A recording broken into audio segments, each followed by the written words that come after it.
All right, let's check out today's Magic Moment covered by State Farm. Magic may be the only way to describe this past week for Coach Cal and the Arkansas Razorbacks. A week ago, Lyles, Coach Cal makes his return to Rupp Arena, right? And he delivered maybe his best coaching performance ever in Rupp Arena. The irony in that is tremendous. But then on Wednesday, they go on the road and they take down Texas, an NCAA Tournament team, 78-70, a game which they led by as many as 23 points. A lot of people figured that after this Arkansas team lost Boogie Flan, who was likely a first-round pick, a freshman this year, and one of the best in the country, after they lost him in January, a lot of people thought this was the end of the road for Arkansas this year. But here they are, winning 2 straight in the SEC. Mm-hmm. Are you buying or selling an Arkansas resuscitation this year? I try to be an optimist, but this morning I went and I looked at the standings because I was like, I just want to see it in front of me. Yeah. They're still 3-6 in conference. Obviously, if they were to do well, especially in SEC play, that obviously helps their resume, but just looking at what is in front of them. Yeah.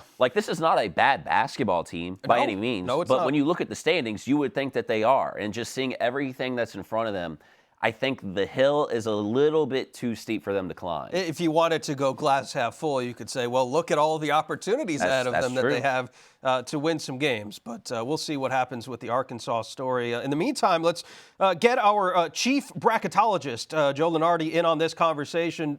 Joe, I heard that you were a Kansas City Chiefs fan, but I'm being proven wrong. Is that what do we got on today?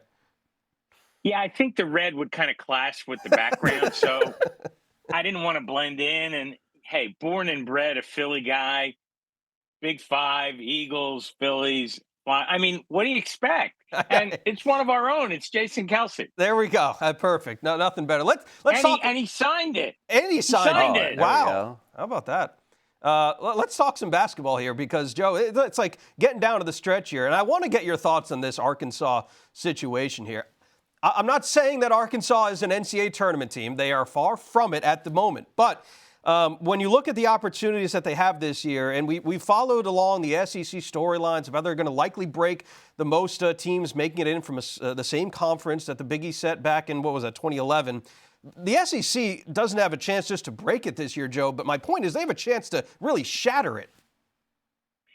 Well, it starts at the very top, Sam. I mean, Auburn is lapping the field. Yeah. They have as big a lead for the number 1 overall seed as any team I can remember. Wow. Maybe going back to Kentucky with Anthony Davis, the team that got to 37-0 going to the Final Four. I mean, to play the toughest schedule in America and be 20 games over 500, like, are you kidding me?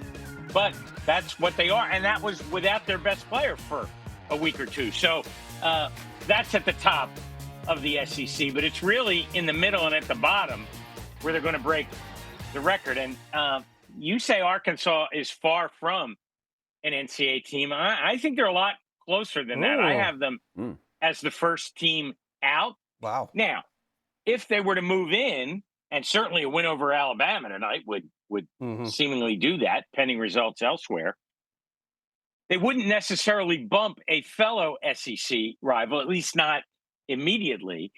But there are vulnerable teams as well. Georgia is vulnerable. Vandy is vulnerable to a lesser extent, maybe Oklahoma.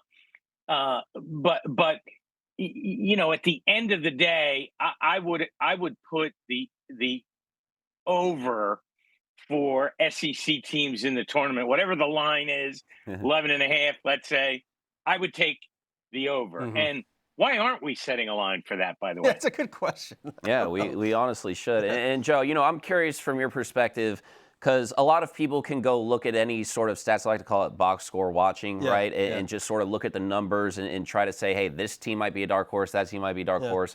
Who are the teams that you have watched this year that you feel like people are not talking about nearly enough? Because we know that like Duke and Auburn, right, they're in their own tier, maybe even 1 or 2 tiers below that. Who are the teams that you've watched where you're like, that team could be dangerous in March? Yeah, I approach it this way, Harry. We know that not all the 1 seeds are going to make it through to San Antonio, right? I mean, they might, but it's only happened 1 time in 40 years. So if you want to die on that hill when you're picking your bracket, have at it.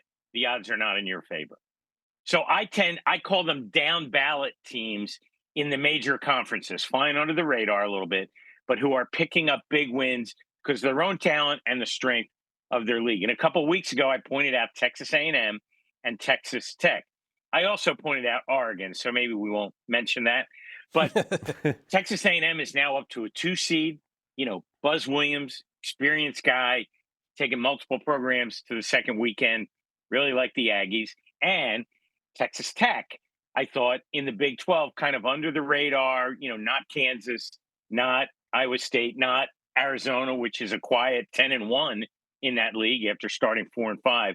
So that, to me, that Arizona Texas Tech game late tonight might be my favorite on the schedule, at least as we approach those noon tips in the East. I'm 100% with you. Graham McCaskill, that Texas Tech team is a lot of fun to watch. And you said it, yeah, the game tonight's a little late night, but it'll lead you right into your Super Bowl, Joe, with the Eagles tomorrow. So thank you so much for hopping on with us. Really appreciate it. You bet. I think, just so you know, a scoop for next week, the Eagles are going to be the 1 seed in the East. There we go. Awesome stuff, Joe. Thank you so much. Really appreciate you hopping on with us on the Countdown to Game Day again. This was great. And I think when you look at the Texas Tech teams that have been so good, by the way, that was your magic moment covered by State Farm.